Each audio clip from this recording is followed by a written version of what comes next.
இனி சாதாரண வெற்றி இல்லை, ஹிமாலயா வெற்றி உங்களுக்கும் உங்க குடும்பத்துக்கும். சாயப்பாவிட கடைக்கண் பார்வை உங்கள் மீது இருக்கிறது.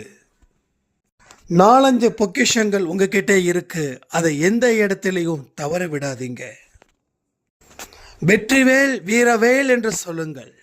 உங்க வாழ்க்கையில இனி நடக்கக்கூடிய ஒரு யுத்தமும் உங்களுக்கு மிகுந்த வெற்றியை கிடைக்கும். இனி ஒவ்வொரு போராட்டமும் வாழ்க்கையில் பலனை அதிகரிக்க செய்யும். இன்று உங்களது இல்லை, ஆனால் நாளை உங்கள் வசப்படும். ஆனால் இன்றைக்கு செய்ய வேண்டிய காரியங்கள் ஏகப்பட்டது இருக்குது. கஷ்டப்பட்ட எதுவும் உங்களை ஏமாத்தாது. இழந்ததை விட பல மடங்கு பெறக்கூடிய அந்த பாக்கியம் உங்களுக்கு இருக்கு. இந்த பதிவில் சொல்லப்பட்ட அத்தனை விஷயங்களும் உங்க வாழ்க்கையில ஒன்றும் இல்லாம அத்தனையும் நடக்கும். கற்பனை பண்ண முடியாத ஒரு வெற்றியை நீங்க இந்த ஜென்மத்தில் படைப்பீர்கள். திரும்பவும் சொல்றேன், நீங்க காத்திருந்தது வீண் போகவே இல்லை.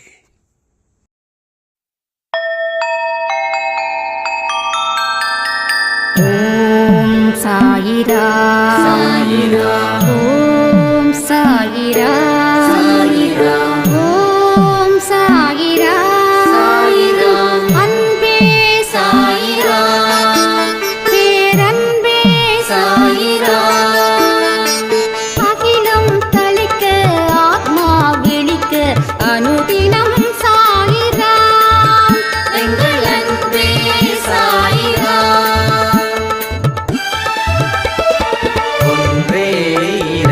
ஒன்றே பூமிக்கென்றும் சாயிரா, சரணம் சாயிரா, நன்றே செய்து வாழ்வோம், நாம் ஒன்றே செய்து வாழ்வோம், அன்பே சாயிரா.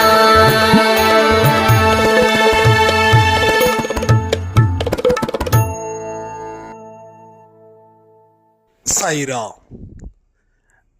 என் உயிரின் உயிரானவர்களே, கடவுள் காட்டின வழியில என்னுடைய பயணத்தை நான் முழு மனதோட ஆரம்பிக்கும் போது ஏகப்பட்ட தடைகளும் ஏகப்பட்ட தோல்விகளும் ஏகப்பட்ட அவமானங்களும் எனக்கு ஒன்றா வந்துச்சு. கடக்கக்கூடிய தூரம் இன்னும் கொஞ்ச தூரம் நினைச்சு வாழ்ந்து இன்னைக்கு என்னுடைய ஒட்டுமொத்த துன்பங்களும் இன்பமா, ஒட்டுமொத்த தோல்விகளும் வெற்றிகரமா சாய்ப்பா எனக்கு மாற்றி அமைச்சு கொடுத்துருக்காரு. அதனால சாயன்னா சொல்றது போல கடவுளுடைய பாதையில மட்டும் பயணம் செய்யுங்க. அதுல இருக்கக்கூடிய வெற்றி வேறு ஒன்றிலும் இல்லை அப்படின்னு ஒரு சாய்ராம் எனக்கு வாட்ஸ்அப்பில் ஆடியோ மெசேஜ் பண்ணியிருந்தாங்க. இந்த மிராக்கிள் ஏன் உங்ககிட்ட நான் சொல்றேன் அப்படின்னா, ஒரு பொய்யான மனிதர்களா நாம வாழ்ந்து பொய்யான சந்தோஷத்தை உண்மையான சந்தோஷம்னு நினைச்சு செயல்பட்டு கடவுள்கிட்ட அவர் முன்னாடி நிற்கும் போது கூட அந்த உண்மை தன்மையை நாம மறந்து பொய்யான தன்மையோட பிரார்த்தனையும் வழிபாடும் வேண்டுதல்களையும் நாம வைத்து வாழ்க்கையில் எதையுமே பெற முடியாமல் போகிறது. ஒத்துக்கிறீங்களா? அது நான் நிறைய பதிவில் சொல்லியிருக்கேன். உண்மை கசக்கும், பொய் ரொம்ப கவர்ச்சியானது, ஒரு மாயாஜலத்தை ஏற்படுத்துறது பொய். ஆனா அந்த பொய் வெற்றியை கொடுக்கிறது போல இருக்கும். ஆனால் அதற்கு பின்னாடி நாம் அந்த பயணத்தை ஆரம்பிக்கும் போது தான் தெரியும் அது எந்த நேரத்தில் எப்படி நம்மளை கவுக்கும், எந்த நேரத்தில் எப்படி நம்மளை காலவாரி விடும் அப்படின்னு. அப்போ உண்மைத்தன்மை தெய்வத்துக்கிட்ட நிற்கும் போது சக மனிதர்களால் நீங்கள் வெறுக்கப்படுவீர்கள். இன்னைக்கு காலையில் கொடுத்த 12 மணி பதிவு தனிமை பற்றி பேசணும் இல்லையா? அப்படிதான் நீங்கள் பல மனிதர்களால் வெறுக்கப்படுகிறீர்கள். இது நிச்சயம் நான் கடவுளுக்கு நன்றிகளை சொல்லுங்க. ஏன்னா ஒரு உண்மையை ஏத்துக்காத மனிதர்கள் இந்த உலகத்தில் ஜாஸ்தி. இந்த உலகத்தில் மற்றவங்க மதிக்கணும்னு சொல்லி நாம் பொய்யான விஷத்தை போடும்போது அந்த மதிப்பு ஈஸியாக நமக்கு கிடைச்சிடுது. ஒரு நாள் இது தவறு அப்படின்னு அதை ஃபீல் பண்ணும்போது நான் இப்படிப்பட்டவர் அப்படின்னு சொல்லி நம்மளுடைய உண்மை ரூபத்தை வெளிப்படுத்தும் போது நீ இவ்வளவுதானா அப்படின்னு சொல்லி ஒதுங்கி நிற்கிறவர்கள் அதிகம். அப்போ இந்த உண்மையை சொன்னதால என்னுடைய தலையில இருந்த பாரம் போயிடுச்சுன்னு யாரு நினைக்கிறாங்களோ அவங்கள் கடவுள் தன்மையை அடைந்து விட்டதாகவே அர்த்தம். இல்லை இத்தனை பேர் வெறுக்கிறாங்க, உண்மையை சொல்லக்கூடாது, பொய் தான் நம்ம வாழ்க்கைக்கு தேவை அப்படின்னு நினைக்கிறவங்க பலர் அவங்க கடவுளோட தன்மையை மீண்டும் இழக்கிறார்கள். கடவுள் தன்மைனா என்னங்க? இதனால என்ன லாபம்? கடவுள் தன்மை இல்லைன்னா என்ன நஷ்டம்? இதையும் புரிஞ்சுக்கணும். ஏன்னா புரிதல் ஒரு மனுஷனை வெற்றிகரமாக கொண்டு வந்து சேர்க்கும். அறகுறை புரிதல் பேராபத்து. புரியாமலே வாழ்ந்துட்டு இருக்கிறது அதை விட ஆபத்து. கடவுள் தன்மையோட நாம வாழும்போது பிறரால் வெறுக்கப்பட்டாலும் வெறுக்கிறது பரவாயில்ல, நான் உண்மை தன்மையோட இருந்தாதான் கடவுள் தன்மை என் கிட்டே ஜாயின் ஆகும், நான் இப்படி தான் வாழுவேன்னு வாழுங்க.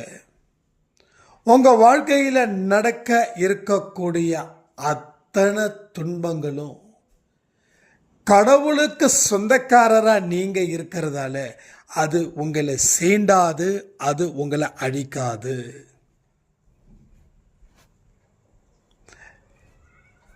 ஆனால் கடவுள் தன்மை அற்ற மனிதர்கள் வாழ்க்கையில் ஜோராக இருப்பாங்க, செம்மையாக இருப்பாங்க, வெற்றி மேலே வெற்றி, அந்த மாதிரி ஒரு கட்டமைப்பை அவங்க ஏற்படுத்துவாங்க. ஆனால் என்னைக்காவது ஒரு நாள் ஒரு மழைக்கே தாங்க மாட்டாங்க. ஆனால் கடவுள் தன்மை இருப்பவர்கள் சுனாமியே வந்தாலும் எதிர்த்து நிற்பார்கள். அவங்க இருக்கிற இடம் மட்டும் அப்படியே இருக்கும், மற்ற இடம் சுத்தமாக போயிடும். ஐ திங்க் சிங்கப்பூரோ இல்லை மலேசியாவோ சரியா ஞாபகம் இல்லை, அதில் சன்மார்க்க சங்கம், நம்ம அடிகளார் அவங்களுடைய சபை, அடிகளாரை பற்றி நம்ம நிறைய பேசியிருக்கோம். நிறைய அவர் மருத்துவர் அண்ட் யோகி எல்லாமே. அவர் எப்படி சொல்கிறதுன்னு தெரியல. சின்ன வயசில் சிதம்பரம் கோயிலில் நடராஜரை பார்த்து சிரித்தவர், அருட்பாவையை எழுதினவர், நிறைய விஷயங்கள் இருக்குங்க. அதெல்லாம் ஒரு ஜென்மத்தில் அதை தெரிஞ்சுக்க முடியாது, பல ஜென்மம் எடுத்தால் தான் அதனுடைய புரிதல் இருக்கும்.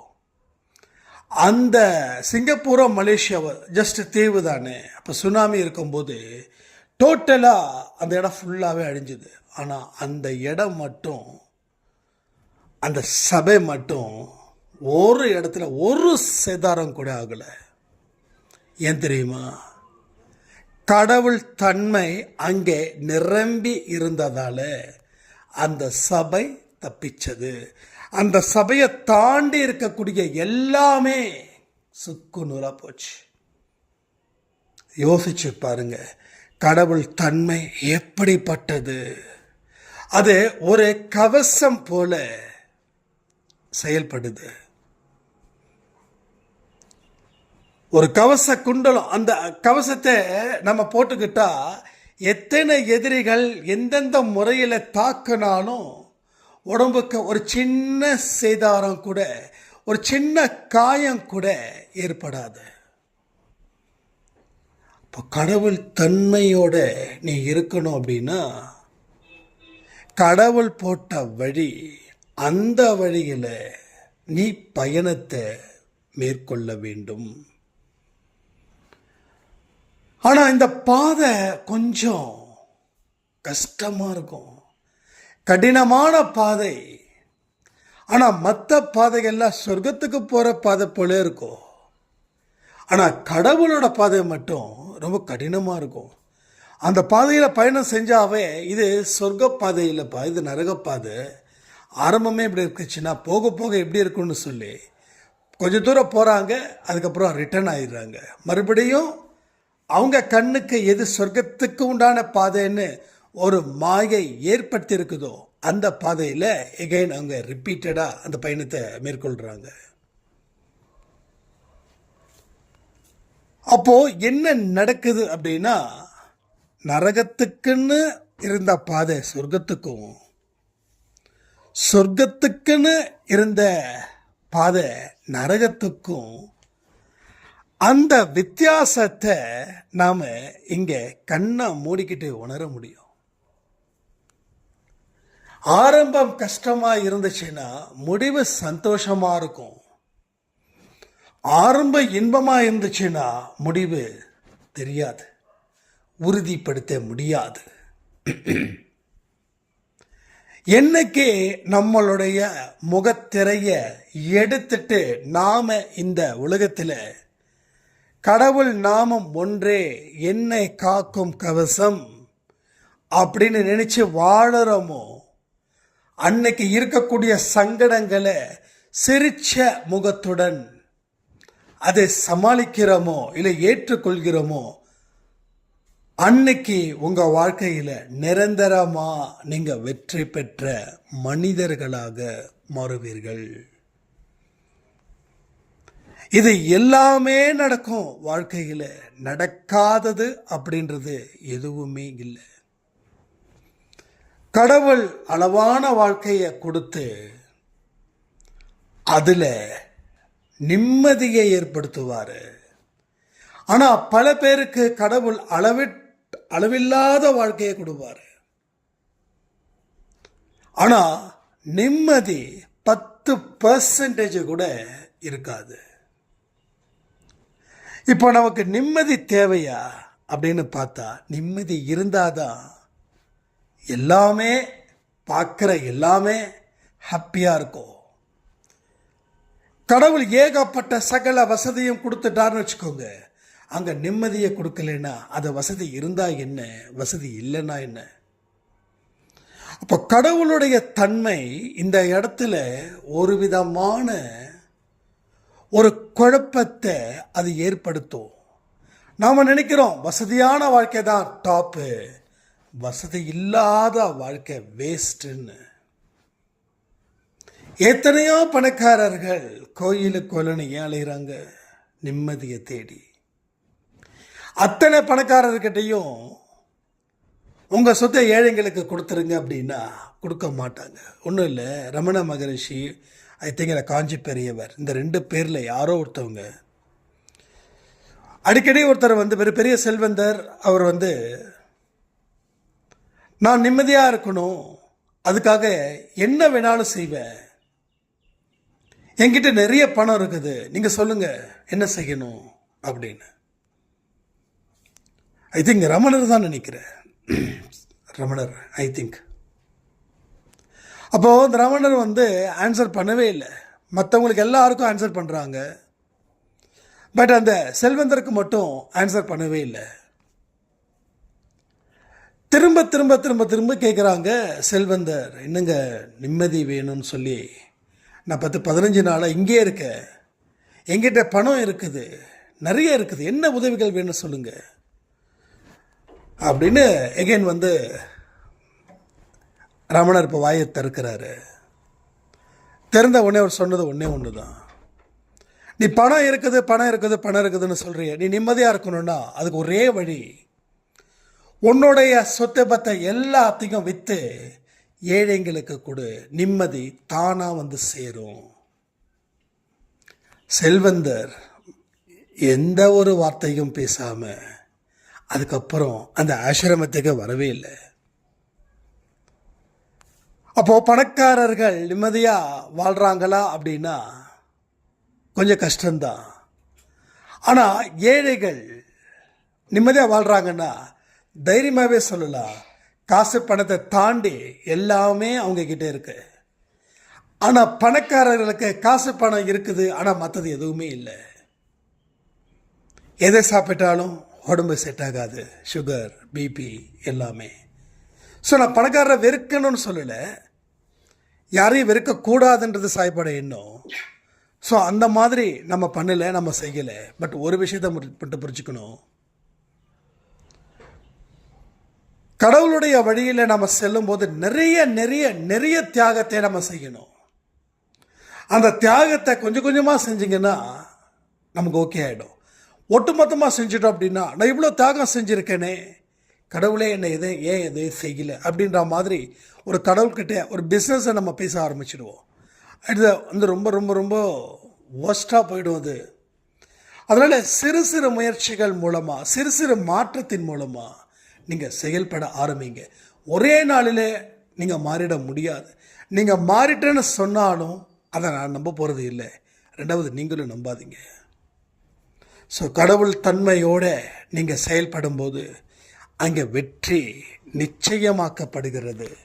உங்களுடைய எதிர்காலம் மிகுந்த மிகுந்த மிகுந்த ஒரு வரத்தை பெற போகிறது. இதனால் சக்ஸஸ் அடைந்தவங்க சிலர். அதனால தான் இந்த ஃபார்முலா நிறைய இடத்துல அப்ளை ஆகலை. ஏன்னா இதை போயிட்டு அதை பண்ணி இதை பண்ணி அதெல்லாம் செய்யணுமா, வேறு ஏதாவது ஷார்ட்கட் இருக்குதா, அதுதான் நம்ம நிறைய யோசிக்கிறோம். இன்னும் சில பேர் ஷார்ட்கட் இல்லை, நீங்கள் கடவுள் தன்மையில் இருந்து வாழ்ந்து தான் உங்கள் கர்மாக்களை போக்கணும் அப்படின்னா பெருமூச்சு விடுறாங்க. அது இருந்தால் எடுத்துகிட்டு போகுது போங்க, இதெல்லாம் ரொம்ப கஷ்டம், இது நிறைய என்கிட்ட சொல்லியிருக்காங்க. ஸோ முயற்சி செய்யணும், அதுக்கு தியாகம் செய்யணும். அதுக்காலே அந்த நேரம் இருக்குல்ல, அதுக்கு அதை நம்ம யூஸ் பண்ணிக்கணும். உடம்பையும் மனசையும் கண்ட்ரோலாக வச்சுக்கணும்.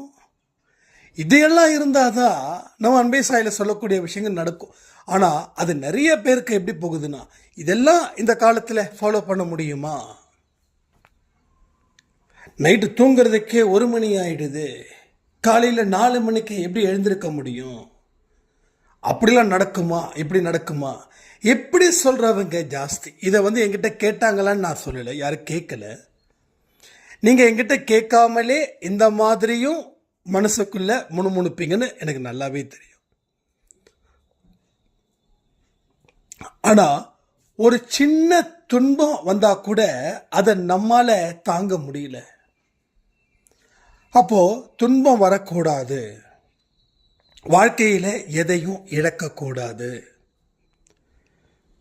வாழ்க்கையில் பயந்து ஓடக்கூடாது. ஒரு நல்ல மன வலிமை படைத்தவனா நெஞ்ச நிமித்தி நான் நடக்கணும் அப்படின்ற ஆசை எல்லாருக்கும் இருக்குது. ஆனால் அதற்கு என்ன செய்யணும் அப்படின்னு ஒரு செயல்முறை திட்டத்தை உருவாக்குனா அதை பார்த்து மலைச்சு போய் நிற்கிறோம். அதாவது வேற ஏதாவது ஒரு ஊருக்கு போகணும், அங்கே பயிற்சி எடுக்கணும் அப்படின்னா நீங்கள் மலைச்சி நிற்கலாம். ஆனால் நீங்கள் உங்கள் இடத்துல இருந்தே உங்களை நீங்கள் உருவாக்குறீங்க. ஸோ உருவாக்கி உருவாக்கி உருவாக்கி உங்களை ஒரு இடத்துல மதிப்பு மிக்க மனுஷனா உங்களை நீங்களே நிற்க வைக்கிறீங்க. அப்போ இதனுடைய வெற்றியோடைய அந்த அனுபவத்தை தெரிஞ்சா மட்டும்தான் அதை நம்மால என்ஜாய் பண்ண முடியும். நான் சொல்கிறேன் உங்ககிட்ட, ஒரு கடையில் ஜாங்கிரி நல்லா இருக்குங்க, லட்டு நல்லா இருக்கு, பதுஷா நல்லா இருக்கு, மிக்சர் நல்லா இருக்கு, குலோப் ஜாமுன் நல்லா இருக்கு, ரசகுல்லா நல்லா இருக்குன்னு நான் சொல்கிறேன். அப்போது எப்படி இருக்குன்னு கேட்குறீங்க. அது நல்ல டேஸ்ட்டுங்கன்னு சொல்கிறேன்.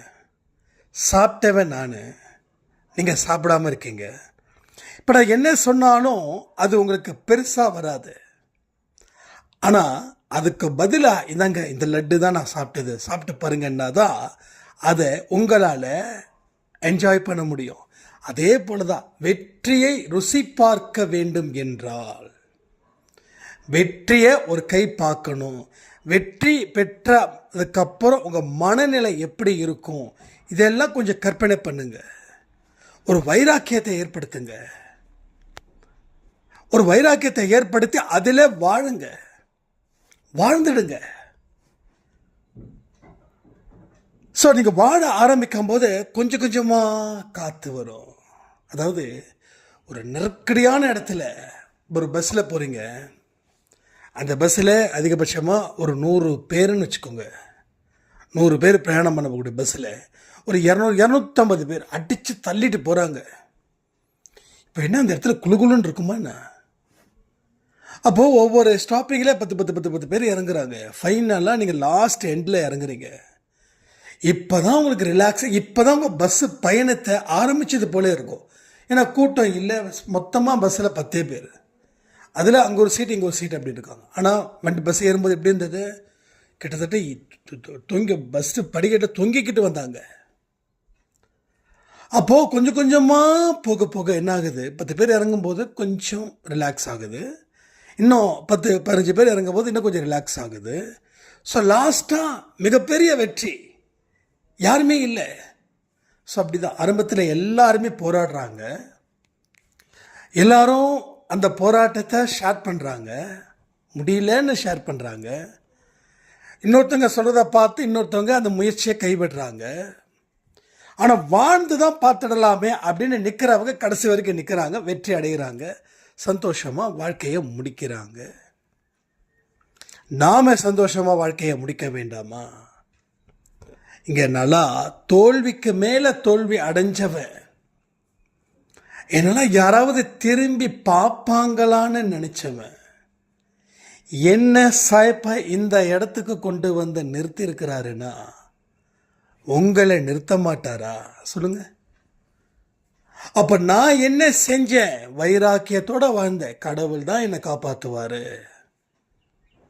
நாம நம்மளை செதுக்கணும். என்னுடைய பங்கும் கடவுளுடைய பங்கும் அது கரெக்டான விகிதத்தில் இருந்துடுச்சு அப்படின்னா நம்ம ஜெயிச்சிடலாம். அப்போ அவமானம் வந்தது. நம்ம எதிர்த்து பேசும்போது யாரும் நம்மளை அவமானப்படுத்தல, ஒரு கொஞ்சம் தான் அவமானப்படுத்துகிறாங்க. என்னைக்கு எதிர்த்து பேசுறத நிறுத்தினமோ அவங்க நினைச்சாங்க நம்ம பயந்துட்டோம், அதனால என்ன வேணாலும் பேசலாம். ஆனால் நம்ம பயந்தோமா இல்லை வெற்றியை நோக்கி போனோமான்னு நாம் அவங்கக்கிட்ட சொல்ல வேண்டிய அவசியம் இல்லை. சொன்னாலும் அதை கேட்க போகிறதும் இல்லை. இப்போ நாம் முடிவு பண்ணோம், நீ என்ன வேணாலும் நினச்சிக்கோ, நான் வெற்றி பாதையை அந்த பயணத்தை தொடங்கிட்டேன், இனி என்ன வந்தாலும் சரி நான் இதில் இருந்து கீழே இறங்கவே மாட்டேன் அப்படின்னு. அப்போ அந்த இடத்துல அந்த பயணத்தை தொடரும் போது அவமானம், கஷ்டம், துன்பம், தடங்கள் எல்லாமே வந்தது. இப்போ நான் ஒருவேளை இது எல்லாமே வருதுன்னு ஒதுங்கி இருந்தேன்னா என்ன உங்களுக்கு எப்படி தெரியும்? அன்னைக்கு மொத்தமாக 10 பேருக்கு தான் தெரியும். இன்னைக்கு ஒரு ஊருன்னு எடுத்துக்கிட்டால் ஒரு 10 பேர் 20 பேரை நமக்கு நிச்சயமாக தெரியும். எந்த ஊர்லேயாவது உதவின்னு சொல்லி கூப்பிட்டா நம்ம அன்பை சாய் குடும்பம் கண்டிப்பாக வந்து நிற்பாங்க. அப்போது அந்த தடையையும் அந்த துன்பத்தையும் தாங்கி தாங்கி தாங்கி வந்ததால அந்த ஒரு வெற்றியை கடவுள் கொடுத்துருக்கார். அதாவது பட்ட கஷ்டம், கொடுத்த உழைப்பு, பொறுமை காத்தது, சகிப்புத்தன்மையோட போராடினது எதுவுமே வீண் போகாது. ஆனால் நாம வீண் அடிக்கிறோம். ஒரு பொருளை நீங்கள் சேஃபாக வச்சுருந்தீங்கன்னா அது தொலையாது. அதே பொருளை சேஃப் இல்லாமல் ஒரு ரயில்வே ஸ்டேஷன் போகிறீங்க, ஒரு 1 lakh இருக்கக்கூடிய ஒரு பேக்கை நீங்கள் வச்சுருக்கீங்க, சென்ட்ரலுக்கே போகிறீங்கன்னு வச்சுக்கோங்களேன். ஆனால் அதான் சரியான இடம், பாப்புலேஷன் ரொம்ப ஜாஸ்தியாக இருக்கும். சென்னை சென்ட்ரலில் ட்ரெயின் ஏறுறீங்க, 1 lakh ஹேண்ட்பேக்கில் கேஷ் இருக்குது. ஸோ நீங்கள் கையில் வச்சுட்டுருக்கிற வரைக்கும் அந்த கேஷ் திருட முடியாது யாராலையும். நீங்கள் அந்த கேஷை அங்கே வச்சுட்டு ஒரு டீ சாப்பிடலாம் அப்படின்னு நினச்சி டீ கடை கொஞ்சம் ஒரு 10 அடி 20 அடி இருக்குதுன்னு வச்சுக்கோங்களேன். நீங்கள் அங்கே போய் டீ வாங்கிட்டு வர்றதுக்குள்ளே அந்த இடத்துல பேக் இருக்குன்னு நினைக்கிறீங்க? இருக்காது. அப்போது நாம் வீணடிக்கப்பட்டது, நம்ம வீண் அடிச்சிட்டோம். சேஃபாக இல்லாமல் அதை பாதுகாப்பாக வச்சுக்காம அலட்சியமாக இருந்ததால் அதை நாமளே எடுத்து கொடுத்துட்டோம். அதே போல் இந்த பொறுமைன்ற பொக்கிஷம், நம்பிக்கைன்ற பொக்கிஷம், இது எல்லாத்தையும் நம்ம என்ன பண்ணோம், ஒரு சில நாட்கள் வரைக்குமே அதை பத்திரப்படுத்தணும். ஒரு சில நாட்களுக்கு பிறகு அதை அசால்ட்டாக விட்டுட்டோம், அதை எங்கேயோ தொலைச்சிட்டோம். தொலைச்சதால நம்ம வாழ்க்கையை நம்ம தொலைச்சிட்டு வந்து நீங்கள் நிற்கிறோம். நான் ரொம்ப பொறுமையாக இருந்தேன் சாய்ராம் அப்படின்வாங்க. எஸ், இப்போ என்னங்க ஆச்சு? வாழ்க்கையில் பயங்கர பிரச்சனைங்க. நீங்கள் பொறுமையாக இருந்தீங்கன்னா இந்த பிரச்சனையோட வீரியம் குறைஞ்சிருக்கும். நீங்கள் பொறுமையாக இல்லாததால் முடிக்க வேண்டிய சில பிரச்சனைகள் அது முடிவுக்கு வராமல் அது இன்னமும் மேலோங்கி நின்றுச்சு. ஒரு தீயை அணைக்கணும் அப்படின்னா அது தண்ணியை ஊற்றணும், இல்லை மணலை அது மேலே போடணும், இல்லை இந்த ஏதோ சம்திங் இந்த சாக்கு அதெல்லாம் போட்டு நிறுத்தணும். ஆனால் தீ அணைக்கிறன்ற பேரில் மறுபடியும் எண்ணெயை ஊற்றி இல்லை விறகை போட்டால் தீ பற்றி தானே எரியும். அப்போ நாம் செய்யக்கூடிய தவறுகளால் நம்ம வாழ்க்கையை இழந்து நிற்கிறோம். ஸோ இழந்து நின்னது நாம் செய்த தவறுகளாலன்ற ஒரு பாடத்தை படிச்சிட்டோம். மீண்டும் மீண்டும் தவறுகளை செய்து வாழ்க்கையை இழந்து நிற்பது தான் நம்முடைய லட்சியமா, நம்மளுடைய நோக்கமா? அப்போ இது எல்லாமே எந்த இடத்துல வந்து நிற்குதுன்றதை பாருங்க. நீங்கள் நிற்க வேண்டிய இடத்துல நின்று அங்கே சாதிக்கணும். ஓடி ஒளிஞ்சு பயந்து இருந்தா எப்படி சாதிக்க முடியும்? ஏன் சாதிக்கிறது? ஒரு சாதாரண ஒரு சக்சஸை கூட நீங்கள் கொண்டாட முடியாத பரிதாப நிலைக்கு நீங்கள் வந்துடுவீங்க. ஸோ இந்த பதிவில் நம்ம சொல்லப்பட்டது ஒன்றே ஒன்று தான். என்ன ஆனாலும் சரி, ஏதானாலும் சரி, கடவுள் தன்மையில் இருந்து மாறாதீர்கள். பயணத்தை தயவு செய்து அதை நிறுத்தவோ இல்லை வேறு ஒரு மாற்றுப்பாதைக்கு பயணத்தை மேற்கொள்ளவோ வேண்டாம். கடவுள் என்றும் எப்பொழுதும் உங்களுக்கு துணை இருப்பார். அன்பே சாய் குடும்பம் என்னைக்குமே பிரம்மாண்டமான ஒரு வெற்றியை பெற காத்துக்கிட்டு இருக்குது. இன்னைக்கு அந்த சாய்ராமுடைய அற்புதம் என்னைக்குமே இன்னும் நிறைய அற்புதத்தை சாய்ப்பா அவர் நிச்சயமாக கொடுப்பார். நான் அவங்களுக்காக பிரார்த்தனை பண்ண வேண்டியதே இல்லை. அவர் யாரெல்லாம் தெரிஞ்சுக்கிட்டாரோ, யாருடைய பார்வை எல்லாம் அவர் மீது விழுகிறதோ அவர்களுக்கு வாழ்க்கையில் வெற்றி மேலே வெற்றி கிடைக்கும்னு சொல்லி இந்த பதிவை நான் முடிக்கிறேன். ஜெய் சாய்ராம். ஓம் சாயிராம். ஓம் சாயிராம்.